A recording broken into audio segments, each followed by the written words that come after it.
अच्छा मैम, आपको टिकट मिली, इश्यूज क्या रहेंगे आपको इस चुनाव में लेके, क्योंकि आपका मुकाबला पूर्व मुख्यमंत्री भूपेंद्र सिंह हुड्डा से होने वाला है, तो उन इश्यूज को जो जिनको लेके चुनाव लड़ेंगे उनके बारे में थोड़ा।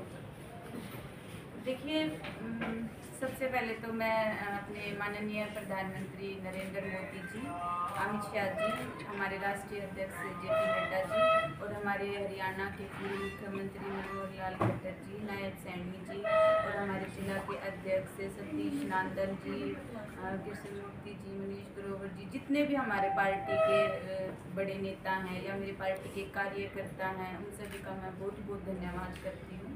और मेरे गांव के जितने भी बड़े बुजुर्ग हैं, युवा हैं, महिलाएं हैं, सभी का इस आशीर्वाद के लिए और इस अच्छी मेरे को अपॉर्चुनिटी मिली है, इसके लिए मैं उनका धन्यवाद करती हूँ।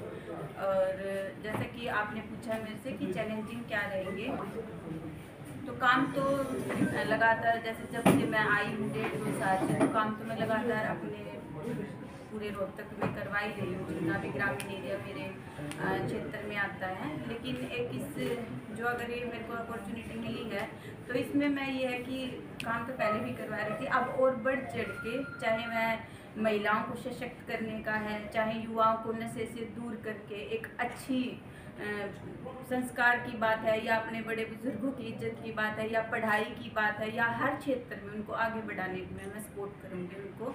और चाहे खेल स्टेडियम हैं, स्कूल हैं, तो जो भी क्षेत्र में जो मतलब एक अच्छा हम अपने एरिया को मैं डेवलप करने के लिए कर सकती हूँ, तो मैं हर क्षेत्र में अपने एरिया को आगे रखूँगी, और चाहे इसके लिए मेरे को कितनी भी मेहनत करनी क्यों ना पड़े। भूपेंद्र हुड्डा आपके सामने हैं, कितना कॉन्फिडेंस है आपको? कॉन्फिडेंस फुल है, क्योंकि देखो वो हमारे पूर्व CM हैं और मेरे तो पिता तुल्य हैं, मैं उनका बहुत सम्मान करती हूँ। और बस हम ठीक है भाई, लोकतंत्र है, वो उस पार्टी से प्रभावित है, मैं भाजपा पार्टी से प्रभावित हूँ, तो बस ठीक है, अपना करेंगे, मेहनत करूँगी मैं। कहीं आशीर्वाद लेंगे उनका? हाँ जी, क्यों नहीं, क्यों नहीं। क्या आपको उम्मीद थी टिकट मिलेगी? क्योंकि अब 2 साल पहले ही आपने निर्दलीय चुनाव लड़ा था, फिर आपने बीजेपी चेयरमैन बनते या बीजेपी में शामिल हुई, तो कितनी आपको उम्मीद थी कि आपको टिकट मिलेगी? देखिए, मेरे लिए तो ये बहुत ही मतलब सरप्राइजिंग ही था कि भाजपा जैसी इतनी बड़ी पार्टी ने मेरे जैसी आम परिवार की महिला को इतना बड़ा पद दिया है, और फिर इसके बाद इतनी बड़ी जिम्मेवारी दी है। तो मेरे लिए तो बहुत सम्मान की बात है कि जिस महिला का ना ही कोई राजनीतिक बैकग्राउंड है, ना ही कोई ऐसा कि भाई सिर्फ मेरी मेहनत और ईमानदारी के बलबूते पे मेरे को इतना अच्छा पद दिया है और मेरे पे इतना विश्वास दिया, तो मेरे लिए तो ये सर्वश्रेष्ठ है और मैं इसमें पूरी मेहनत करूँगी। अच्छा, भाजपा के खिलाफ क्योंकि 10 साल से सत्ता में है, तो एक इनकम्बेंसी फैक्टर है, वो कितनी बड़ी चुनौती रहे, क्योंकि आपको गांव में जाके वहाँ उस तरह के विरोध का सामना करना पड़ सकता है, लोग तरह तरह के सवाल, जो दिक्कतें उनको आ रही है।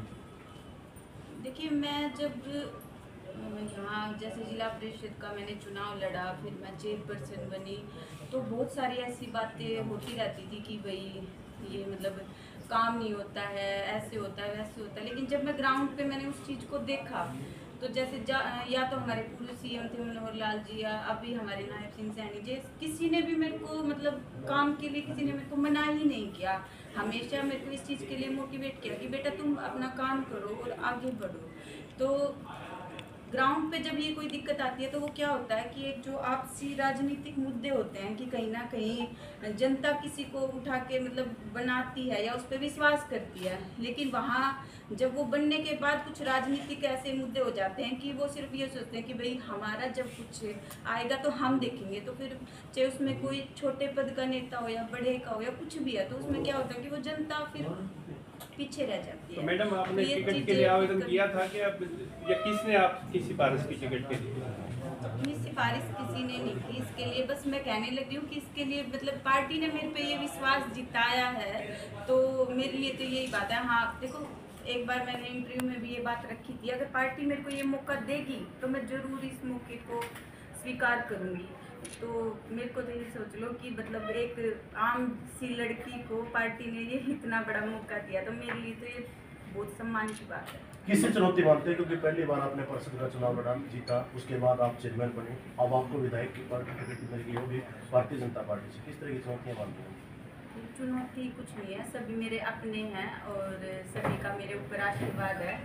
और बस सबसे मैं आशीर्वाद मांगूंगी कि अगर वो यहाँ के बेटे हैं तो मैं भी तो इधर की पुत्रवधू हूँ और यहाँ की बेटी हूँ, तो मुझे भी सभी का आशीर्वाद चाहिए। और मैं ये आशा भी करती हूँ और मेरे को दिया भी है, बहुत कुछ, बहुत प्यार दिया है 1.5 साल में मेरे को, कहीं भी मतलब कहीं कोई कमी आई नहीं है। तो आशा मैं यही करती हूँ कि आगे भी मेरे साथ ऐसे ही जनता का प्यार बना रहेगा और मैं हर कार्य में, चाहे उनकी जितनी कोई भी हो, मैं खरी उतरूंगी। कृष्णमूर्ति हुड्डा जी कहते हैं कि किलोई में तो ना बूथ कैप्चरिंग होती है कांग्रेस के, उसमें तो वो कैसे रोकोगे आप? देखिए, आपकी बार प्रशासन ने भी पूरी तैयारी अपने हिसाब से कर रखी है, कैमरे भी लगे हुए हैं और भाई वहाँ पे मौके पे प्रशासन रहेगा भी। और जैसे भी जिस हिसाब से हम कुछ भी फैसिलिटी जो सरकार हमें देगी उस हिसाब से भी मैं पूरा ध्यान रखूँगी कि कोई भी ये इलेक्शन बहुत ही ईमानदारी से और बहुत ही अच्छे तरीके से।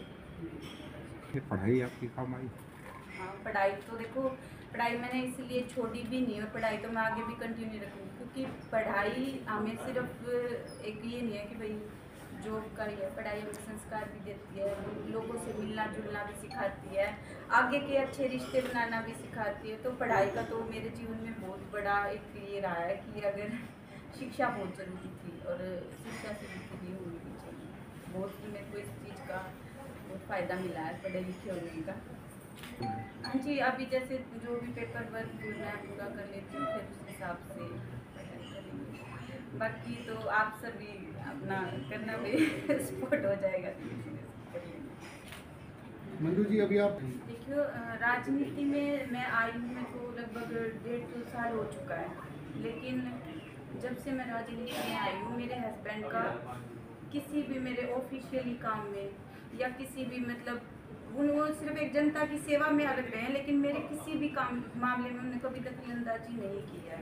और एक जब मैंने चुनाव लड़ा था तो सबसे पहली जो मेरी बात थी मेरी यही थी कि एज ए महिला अगर मैं ग्राउंड में जाती हूँ तो जो निर्णय होंगे मैं सही के साथ ही लूँगी। सही है तो सही है, गलत है तो गलत है, चाहे उसमें कोई भी, मेरे लिए सही है, गलत है। मैं गलत के साथ कभी भी नहीं पाऊँगी।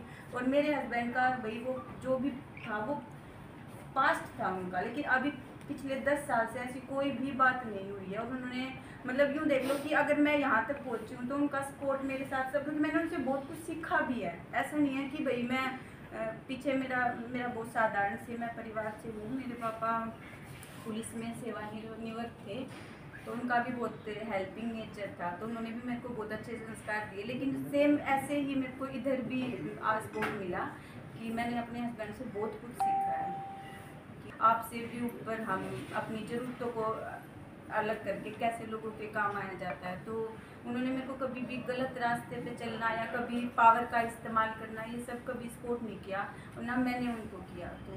तो जो भी हैं अफवाहें हैं, तो आप पास्ट को बार बार भाई कोई कहता रहेगा, क्योंकि इंसान कभी गलत नहीं होता। परिस्थितियाँ होती हैं कि भाई हम में से सभी के जीवन में ऐसा कुछ होता है, तो इसका मतलब ये थोड़ी ना होता है कि हस्बैंड को एक बार किसी से कुछ हो जाए तो बार बार उसके जीवन में वही बात रहेगी। जी